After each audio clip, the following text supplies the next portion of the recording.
Oke ya, bismillahirrahmanirrahim. Assalamualaikum warahmatullahi wabarakatuh. Kita lanjutkan ya. Sekarang kita akan bahas soal yang pilihan ganda. Ya, sebetulnya sih bukan pilihan ganda ya. Pilihan 5 ya, karena ada 1, 2, 3, 4, 5. Oke, intinya di sini kalian harus memilih di antara jawaban-jawaban yang sudah disediakan ya. Harusnya sih nggak susah ya. Kan tinggal milih aja kan ya. Teman yang jadi masalah kan, benarkah pilihan yang mau kita klik kan gitu ya. Kalau cuman sekedar memilih saja kan mudah. Oke, kita perhatikan di sini zat-zat yang tergolong unsur. Unsur. Nah, kan ada unsur, ada senyawa ya. Kan gitu. Ada unsur, ada senyawa. Kita mesti bedakan ya. Keduanya ini memang tergolong zat tunggal. Kalau mungkin kalian masih ingat di penggolongan materi, dia keduanya masuk zat tunggal. Bedanya kalau unsur ya cuma satu. Misalkan ada Na, Fe, ya kan? Atau kalian lihat saja tabel periodik, itulah unsur-unsur. Ya kan namanya tabel periodik unsur kan gitu ya. Bukan tabel periodik senyawa. Nah, apa itu senyawa? Senyawa itu gabungan dari unsur. Ingat, gabungan dari unsur yang mempunyai perbandingan tetap dan sifat tertentu. Misalkan NaCl. Nah, perbandingan Na dengan Cl-nya sama-sama satu. Dari mana kita bisa tahu dia perbandingan satu? Lihat aja muatannya. Di sini Na plus tambah Cl min. Maka dia berbanding 1 Na banding 1 Cl. Ya kan? Tapi kalau misalkan ada Mg Cl2. Nah, ini 1 Mg berbanding 2 Cl. Kenapa? Karena muatan dari Cl adalah negatif 1, Mg adalah plus 2. Nah, ini harus dipahami ya. Sekarang unsur tadi sudah kita bahas bahwa itu satu atom saja gitu kan. Ya, yang ada di tabel periodik. Nah, yang jadi masalah kadang unsur ini ada nama lain yang kita masih asing gitu kan. Nah, dari sini yang jelas yang dia tergolong unsur yang B nih, belerang, seng dan besi. Ingat, seng itu berarti Zn ya. Kemudian besi itu Fe, kemudian belerang itu sulfur, sulfida. Belerang itu sama dengan sulfida, sulfur. Nah, kan maka dia simbolnya adalah S. Nah, ini ada gula, nggak boleh gula itu. Ini juga nggak boleh ada gula. Nah, ini ada kapur, gitu kan ya. Nah, kapur itu nanti masuknya adalah silika. Ya kan, berarti bukan silika ya, ada khusus grafit ya, tapi yang jelas dia bukan masuk kepada unsur. Ya, kemudian di sini ada terusi juga sama ya. Terusi itu senyawa ya, padatan, jenis padatan. Jadi jawabannya adalah yang B. Oke. Nomor 16 ini berkaitan dengan massa jenis ya. Kalian masih ingat yang namanya rho? Ya kan? Rho itu sama dengan apa sih? Massa per volume kan? Massanya 0,78, volumenya adalah 2,45. Ini kalau kalian bagi itu sama dengan 0,318 titik-titik sekian. Nah, kalau kita mau pakai angka penting, maka pembulatannya adalah 0,32 bukan 31 karena 8 dibulatkan ke atas. Maka jawabannya lah yang ini 0,32. Kemudian nomor 17 ya. Pernyataan yang benar tentang unsur, ingat senyawa dan campuran. Ya. Unsur dan senyawa masuk ke dalam zat tunggal. Kan di dalam penggolongan dia masuk zat tunggal. Sementara campuran dia terpisah gitu kan. Jadi campuran ini berbeda, dia nggak segolongan dengan yang ini, nggak sekelompok. Perhatikan, unsur merupakan komponen yang dapat dipisahkan. Nggak bisa. Unsur itu merupakan komponen yang udah kecil. Kalau senyawa masih bisa dipisahkan. Dengan cara apa? Dengan cara kimia, bukan dengan cara fisika. Ya. Tapi kalau misalkan campuran mau dipisahkan menjadi satu tunggal bisa dengan cara fisika. Misal pemanasan, kemudian penyaringan, ya, filtrat, ya, filter, itu masih bisa. Tapi kalau dari senyawa menuju ke unsur, maka pemisahannya, ya, itu menggunakan konsep kimia. Sehingga apa? Unsur tidak bisa. Kalau di sini senyawa itu boleh merupakan komponen yang dapat dipisahkan. Tapi kalau unsur dia nggak bisa dipisahkan lagi, ya karena dia sudah paling kecil gitu ya. Kemudian senyawa adalah zat tunggal yang masih dapat diuraikan dengan pemanasan. Nggak bisa. Betul, senyawa memang benar merupakan zat tunggal. Tapi apakah bisa diuraikan dengan hanya pemanasan? Ya nggak bisa. Dia harus melalui kimia. Pemanasan ini adalah fisika ini. Sehingga nggak bisa. Campuran merupakan gabungan beberapa zat tunggal. Bukan. Ya, campuran betul sih merupakan gabungan dari beberapa zat tunggal. Cuman nggak lengkap ini. Nggak lengkap apa? Perbandingannya gimana? Campuran dari beberapa zat tunggal dengan perbandingan tidak tetap. Ya kan? Perbandingan tidak tetap, habis itu masih membawa sifat asalnya. Ya, masih membawa sifat asalnya kalau campuran itu. Contoh, ya, misalkan kalian nyampurin antara air dengan gula. Sifat asal gula kan manis. Ketika kalian campurkan apakah jadi pahit? Tetap manis kan? Artinya apa? Tetap dibawa, cuman tingkat kemanisannya akan berkurang. Kenapa? Karena si gula itu sudah bercampur dengan air. Air itu sebagai pengencer atau sebagai pelarut. Gitu ya. Sehingga ini juga tanda tanya gitu ya. Kemudian yang unsur dan senyawa merupakan zat-zat tunggal. Betul, unsur dan senyawa merupakan zat-zat tunggal. Ini benar. Senyawa dan campuran adalah gabungan dari unsur-unsur. Bukan ya. Ya, campuran ini bukan gabungan dari unsur-unsur ya. Kalau senyawa ini gabungan dari ini boleh, tapi kalau ini kan tanda tanya. Ya. Maka jawaban yang tepat adalah yang itu, yang ya tadi, yang unsur dan senyawa merupakan zat-zat tunggal. Oke, nomor 18. Jika 20 gram gula ya dilarutkan dalam 180 gram air, maka kadar gulanya berapa? Nah, perhatikan. 20 gram gula dilarutkan dalam 80 gram air. Ya, sekarang konsentrasinya gitu ya. Berarti persennya nanti, ya kan? Ya udah, berarti berapa kan tanya kan berapa kadar gula? Berarti kan kadar gula yang ada dalam larutan berarti berapa? Ya 20 gram ya kan? Dibagi dengan sekarang 180 gram ditambah dengan 20 gram. Kan dia larutan. Kalau misalkan kalian cuma masukin 80, 180, ya nggak, dia belum dibilang larutan. 20-nya kan nggak masuk. Jadi kalian misalkan ada ini sebuah gelas nih, kalian masukin air, tapi gulanya kalian masukin. Kalian mau hitung kadar gula yang dalam ini, ya nggak mungkin bisa, nggak mungkin ada kadar gulanya.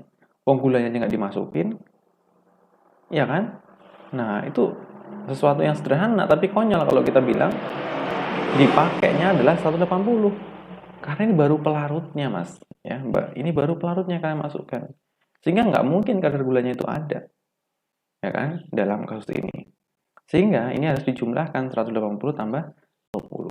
Nah, sekarang 20 dibagi 200. Ini masih gram, ini gram. Lupa tadi dikali 100%. Ini juga sama dikali 100%. Sehingga apa? Coret. Sama dengan berapa? 10%. Nih jawabannya. Gitu ya. Ini pakai logika aja bisa ya. Nggak usah pusing-pusing gitu ya. Oke, di sini ingat. Ada yang namanya atom. Misalkan X ya.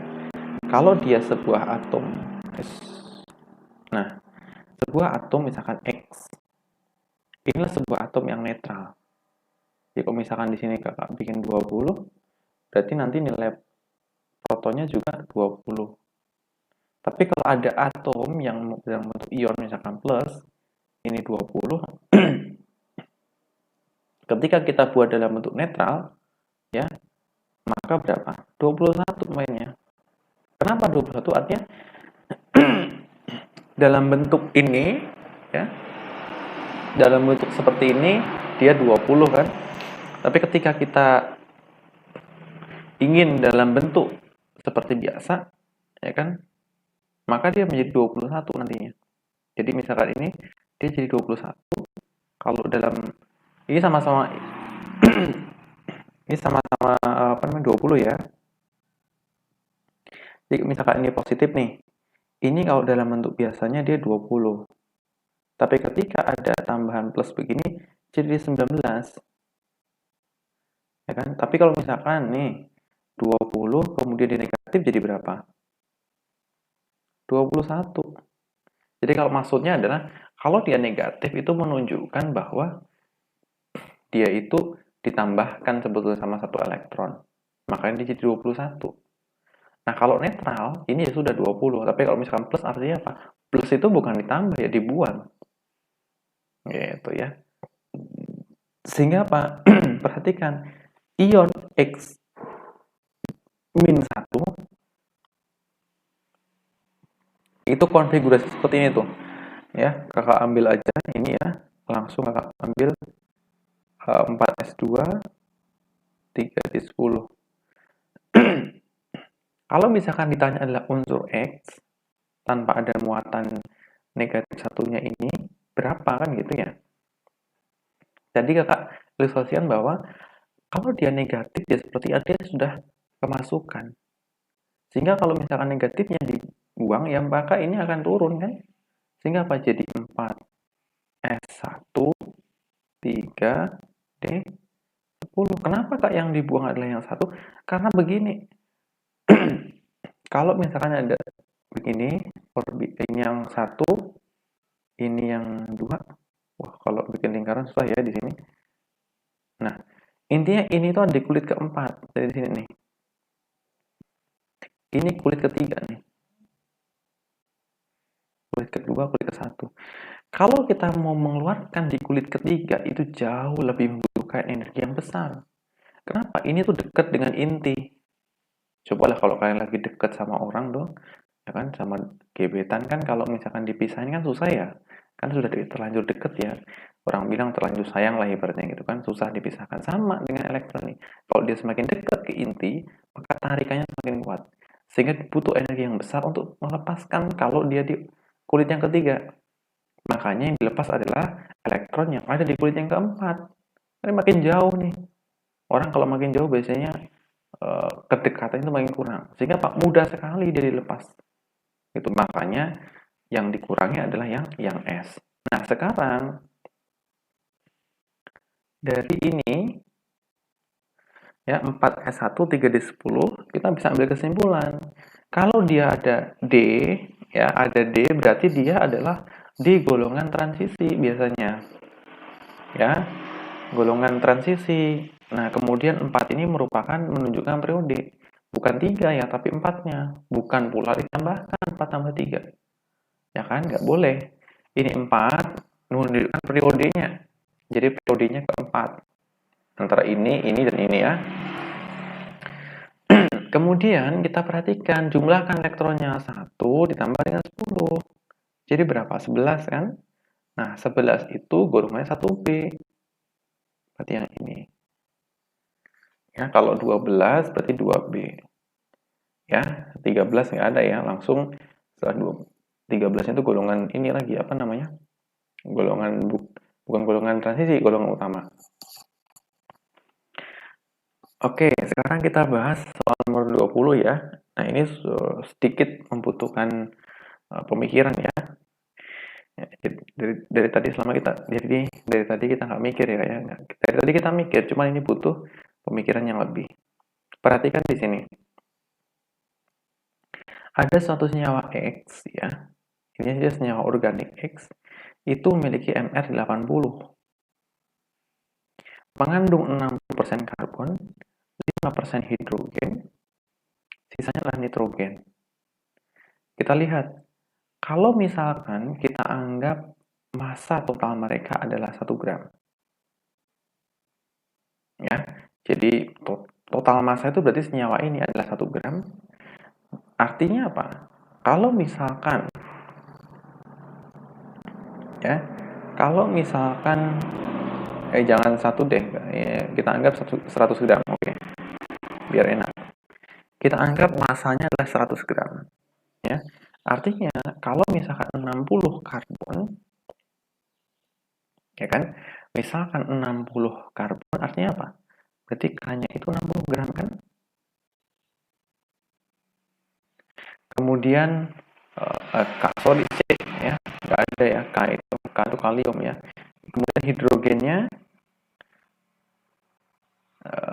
5 kan? 5% hidrogen. Berarti dia 5. Nah, sekarang oksigennya berapa? Nitrogen ya. Oke, sorry, nitrogennya berapa? Kan gitu. C, karbon 60, kemudian hidrogennya 5%, dan sisanya adalah nitrogen. Berapa nitrogennya? Kan jumlahkan nih. Ini kan 65, berarti sisanya berapa? 65 berarti 35. Nah, ini N-nya adalah 35. Ini gram, gram, gram.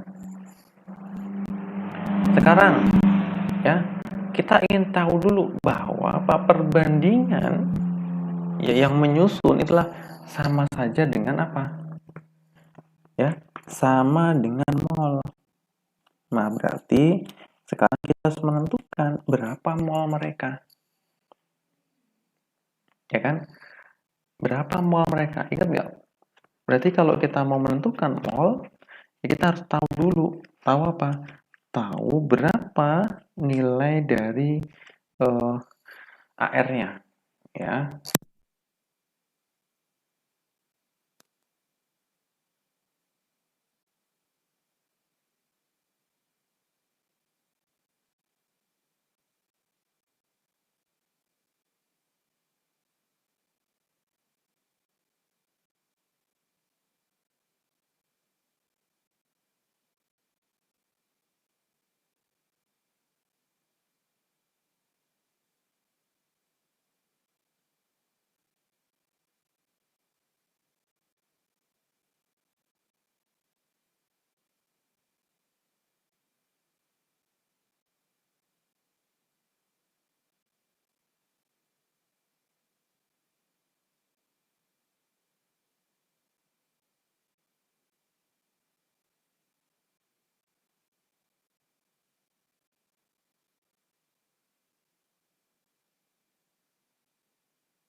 Oke, itu ya. Jadi di sini, bentar ya. Nah, oke. Penanya nggak mau. Nah, jadi di sini kita lihat bahwa perbandingan ini kan mol dari CO ya. Nah, kita masih ingat kalau pada P dan V yang sama ya, atau P pada P dan T yang sama, kita akan ada hubungan PV sama dengan nRT kan gitu ya. Artinya apa? Volume berbanding dengan mol kan gitu ya. Sehingga kalau kita mau mencari volume yang kita kira volume CO2 itu pasti sebanding dengan mol CO2-nya. Nah, kemudian di sini adalah volume dari NO. Ya, sebanding dengan mol dari NO juga. Nah, mol NO ini bisa dicari. Ya, caranya 1 gram NO dibagi dengan MR-nya. MR-nya 31, berarti 0,03. Nah, sehingga kalau misalkan kita mencari volume dari CO2-nya kan, maka volume CO2 itu sama dengan ini, volume kan dia 1 ya, 1 dikalikan mol CO2 0,05 dibagi mol. Ini mol dari NO itu adalah 0,03. Sehingga apa? Ini akan habis menjadi 1,5 liter. Itu ya. Itu caranya. Oke, kita lanjutkan. Kalau seandainya besok ada soal menyetarakan reaksi biasa ya, bukan suatu reaksi redoks ya. Jadi ya kita lihat aja reaksinya kan. Ada A, B, C. Intinya dia sama kanan kiri. Ya, intinya adalah sama di sebelah kanan dan juga di sebelah kiri. Nah, sekarang perhatikan clue-nya. Di sini ada CU. Di sini ada CU. Kemudian di sini juga ada CU. Nah, artinya apa? CU di sini harus sama dengan di sini. Kalau ini adalah CuA, ini adalah CU yang C. Nah, A itu berarti kan 3. Kemudian yang C harusnya juga 3. Ya udah, berarti 3 dan 3. Ini 3, 2 nggak mungkin. 2, 1 nggak mungkin. 1, 2 nggak mungkin. 1, 3 juga nggak. Berarti yang logis yang ini. Karena C sebelah kanan harus sama dengan C sebelah kiri. Oke, sebanyak 200 ml larutan PbNO3 yang dicampur dengan ini. Ini persamaannya ada nih ya. Tak tulis dulu persamaannya Pb ya. PbNO3 2 kali ya, ditambah dengan 2 Ki menjadi PbI2 ditambah 2 KNO3.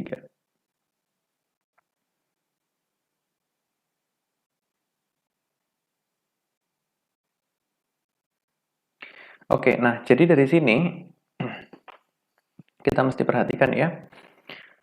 Maka reaksi yang tersisa. Jadi ini hubungannya adalah dengan reaksi pembatas. Jadi sebelum kita menentukan reaksi yang bersisa itu yang mana, kita harus menentukan dulu mana yang merupakan reaksi pembatas. Maka caranya adalah samakan dulu. Ini sudah sama belum? Sudah setara belum? Antara atomnya gitu kan. Contoh di sini PB-nya sudah sama ya, kanan kiri sudah oke. I-nya ada 2, kanan kiri juga sudah oke. Kemudian K-nya ada 2 di kanan dan 2 di kiri oke. N-nya ada 2 di kanan dan 2 di kiri oke. Clue-nya adalah unsur O dan hidrogen itu selalu terakhir disetarakannya. Ya, dahulukan unsur selain O dan H kalau kita mau cepat dalam menentukan penyetaraan suatu reaksi ya. Karena unsur O dan H itu paling melimpah. Jadi terakhir diperhitungkannya. Ya, gitu. Nah, ini persamaannya ya. Kemudian kita perhatikan di sini ada 0,4 M dicampur ini 200 ini. Nah, Ini 0,04 ini kalau kita kalikan dengan ini ya, berarti kan ini jadinya kalau 0,2 ya. Kalau kita buat dalam bentuk liter berarti 0,2 dikalikan 0,4. Ini juga sama jadikan 0,2. Oh, ternyata sama-sama 0,4 juga ya. Kalau misalkan kita kalikan berarti 0,2 kita kalikan dengan 0,4 berarti 0,08 ya. Sehingga di sini 0,08. Sama di sini juga 0,08. Pertanyaan manakah yang merupakan reaksi pembatas? Jadi reaksi pembatas itu reaksi yang habis duluan, tapi sebelahnya atau yang lainnya itu belum habis. Caranya adalah si mol ini kita harus bagi dengan koefisien. Di sini koefisien 1. Sehingga apa? 0,08 dibagi 1 tetap 0,08. Kalau di sini kita bagi 0,08 bagi 2 adalah 0,04. Sehingga apa? Ini atau dua ini yang ini 2K ini sebagai reaksi pembatasnya. Kenapa? Karena dia yang habis duluan. Artinya apa? Di sini yang bereaksi itu kan ini kalau dibagi 2 kan 0,04 ya, berarti di sini sebagai reaksi pembatasnya. Nah, sehingga apa? Yang di sini akan habis duluan dan 2KI ya. Sehingga yang bereaksi di sini adalah 0,08 ya. Nah, kalau yang di sini yang bereaksi 0,08, maka yang di sini itu baru 0,04. Karena ini koefisiennya 1. Sehingga apa? Di sini sisa 0,04. Di sini udah habis. Jadi reaksi yang tersisa adalah 0,04 ya kan, PbNO3 NO2 yang ini ya. Maka ini jawabannya adalah yang ini yang 0,04 yang tersisa itu. Karena yang di KI-nya itu sudah habis ya. Kemudian selanjutnya kita bahas soal nomor 24. Nah, di soal nomor 24 ini jelas ya, berikut ini yang merupakan pasangan yang kovalen. Ingat kovalen berarti antara non-logam dengan non-logam. MgO ini bukan kovalen. Ya kan?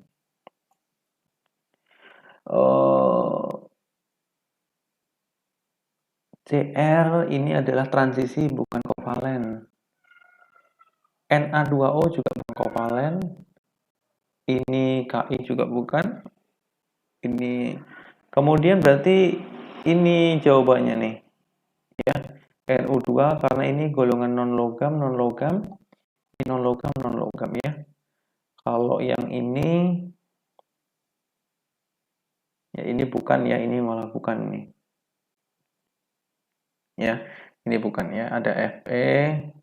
Ini soalnya di sini ada Fe ya. Jadi dia nggak termasuk. Maka jawabannya adalah yang itu, yang NO2. Oke, kemudian nomor 25 ya. Titik didih alkohol lebih tinggi dari titik didih eter ya, walaupun memiliki rumus molekul yang sama. Kenapa titik didih itu tinggi? Ya karena ada ikatan hidrogen. Jadi ikatan yang paling kuat adalah ikatan hidrogen ya. Jadi ikatan hidrogen itu yang paling kuat. Jadi membutuhkan energi yang besar ya kan, untuk bisa melepaskan. Jadi mereka itu sudah saling jatuh cinta mungkin ya. Jadi butuh energi yang besar untuk memisahkan gitu. Nah, itulah makanya kenapa sama aja kasusnya dengan air ya. Air dengan alkohol misalkan. Air itu kan titik didihnya 100 derajat baru dia bisa mendidih. Kenapa? Karena ada ikatan hidrogen. Ada ikatan hidrogen. Jadi ikatan hidrogen ini ikatan yang paling kuat. Di sini ada PeB. Ya, itulah kenapa akhirnya di sini bentuknya seperti ini ya.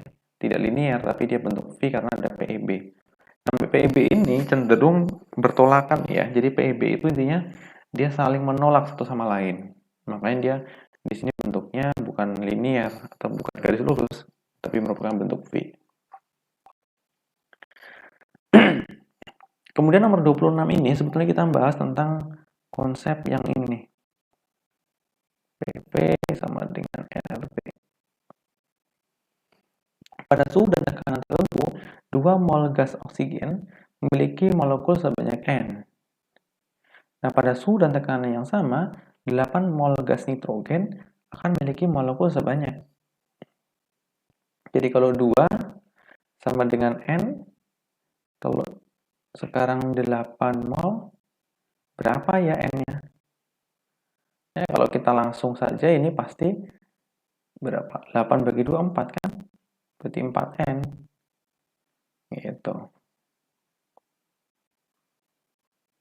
Nilai tetapan kenaikan titik didih molal ditentukan oleh, kalau molal itu jenis pelarutnya ya. Kali ini teori, kalian bisa baca jenis pelarutnya apa. Tapi kalau misalkan bukan nilai tetapan ya, ini kan jelas nilai tetapan ya, nilai KB-nya, maksudnya di sini tuh nilai KB ya, nilai KB-nya atau misalkan KF-nya itu jelas diambil dari jenis pelarut. Tapi kalau misalkan di tekanan osmosis ataupun sifat koligatifnya, itu dasarnya adalah jumlah partikelnya. Kemudian nomor 28, nah adiabatik itu sistem yang tidak bisa bergerak dua-duanya, kalornya nggak bisa gerak, ya. Kemudian masanya juga nggak bisa bergerak, makanya dia termos. Ya, kalau gebetan ini bukan ya, ini hanya pengecoh, itu adalah termos. Ini pengecoh ya, abaikan saja ya, apalagi yang nggak punya ya. Oke, nomor 29. Di antara larutan berikut yang memiliki titik beku paling tinggi. Kira-kira kalau titik beku yang paling tinggi, ya kan, titik beku paling tinggi berarti yang gimana? Yang delta KF-nya kecil atau besar kalau titik beku yang paling tinggi? Kecil ya? Iya, yang ininya kecil. Nah, sekarang kalian cari tuh. Delta KF itu kan komponennya ada M kan? Ya, ada molal dikalikan KB kalikan dengan I kalau di elektrolit. Anggaplah KB-nya tetap, tinggal cari M sama I. Ini M-nya ada semua nih, M. Sekarang I-nya nih, ionisasinya. Ini ada CO dengan NH2. Ya, ada CO dengan NH2. Nah, sekarang CO itu berarti kan karbon ya. CO2. Artinya apa? Artinya bahwa di sini ada CO2 plus berarti ya. Tambah NH2 min. Di sini ada 3 kan? Berarti 3 dikalikan dengan 0,2. Berarti 0,6. Wah, tinggi ini. Kemudian NaCl2, Na plus Cl min. Ya kan? Na plus. Ya, sorry, di sini kita lihat dulu rumus I. Itu sama dengan apa? 1 ditambah N dikurang 1 kali dengan alfa kan? Kalau di elektrolit kuat berarti kan alfanya 1 ya. Nah, ini itu kan kalau CO, NH2, mungkin di sini lebih masuknya non elektrolit ya. Nah, jadi nggak usah ditinjau gitu. Nah, tinggal nih NaCl berarti NaCl2, 2 kurang 1, 1. 1, 1 berarti dia 2. 2 kali 2, 0,4. Kemudian CaCl2, Ca itu berarti 2 plus. Kemudian Cl-nya berarti 3. 3 kurang 1, 3 kan? 3 kurang 1, 2. 2 kali 1, 2 tambah 3 juga. 3 berarti 0,3. Kemudian di sini Na3PO4 berarti ada 3 Na ya. Na-nya ada 3 tambah 1, 4. 4 dikurang 1, 3 kali 1, 3. 3 ditambah 1, 4 juga. 4, 0,4. Kemudian di sini jelas ya, ini 0,2 dikalikan dengan 2 berarti 0,4 juga. Ini 0,6, maka jawabannya adalah ini nih. Harus yang paling kecil untuk menghasilkan titik beku paling tinggi.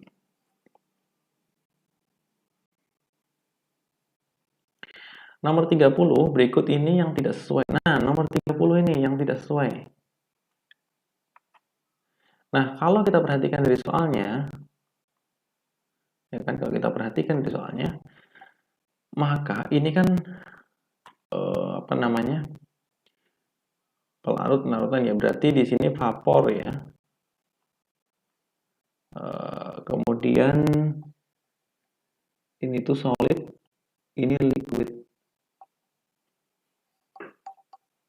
Nah, sekarang kalau makin tinggi P, makin tinggi tekanan, maka titik didih pelarut makin tinggi. Makin tinggi tekanan, ini kan yang tidak sesuai ya. Yang tidak sesuai, berarti ini sesuai nih. Sesuai dengan ini. Makin rendah P, maka titik beku pelarut makin rendah. Kalau makin rendah P, tekanannya turun, tekanan turun, maka titik beku pelarut makin salah, ini makin tinggi. Ya, berarti ini jawabannya. Kalau makin rendah P, maka titik beku larutan makin tinggi. Ya betul ini. Makin rendah P, maka titik didih larutan makin, ya ini juga benar ya. Jadi jawabannya yang salah adalah yang ini, yang makin rendah P, maka titik beku pelarut makin rendah. Harusnya makin tinggi ya. Kemudian di sini pada reaksi kesetimbangan ada A tambah B ya. Kesetimbangan dengan C tambah O. Kesetimbangan akan lebih cepat kalau ada katalis, karena katalis itu fungsinya adalah mempercepat ya. Katalis itu kan menurunkan energi aktivasi. Jadi misalkan ini mula-mula ya, dia seperti ini misalkan. Setelah menggunakan katalis dia seperti ini. Nah, artinya apa? Ada pemangkasan di sini. Misalkan sebesar X, maka dipangkas nih. Sehingga apa, dia lebih rendah gitu energi apa aktivasinya gitu ya. Sehingga lebih cepat. Nah, ini lagi. Berdasarkan grafik ini, perhatikan di sini ya. Ini mudah sekali loh. Ini itu pasti sebanding ya. Delta H3 ini loh. Ini pasti sebanding dengan delta H1 tambah delta H2. Udah jelas tuh. Delta H3 sama dengan delta H1 ditambah dengan delta H2. Kalau delta H2 berarti delta H3 dikurang delta H1. Gitu ya.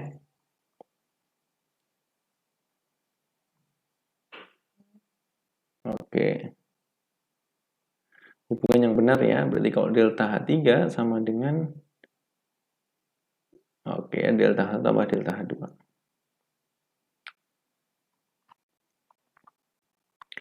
Oke, kita menghitung lagi. Diketahui perubahan entalpi, ya kan? Entalpi dari ini adalah ini ya. Berapa perubahan entalpi untuk ini? Perhatikan di sini H2S tambah 3/2O2, ya kan? Menjadi SO2 tambah ini. Nah, perhatikan. Di sini reaktan ini adalah produk.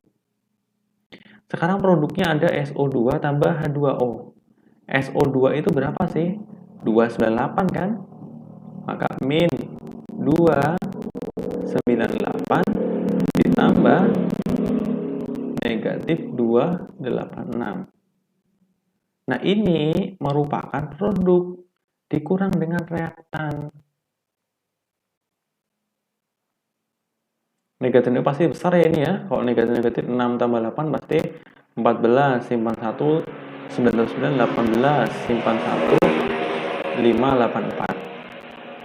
Kurang negatif. Ini kan negatif ya, ditambah dengan 20.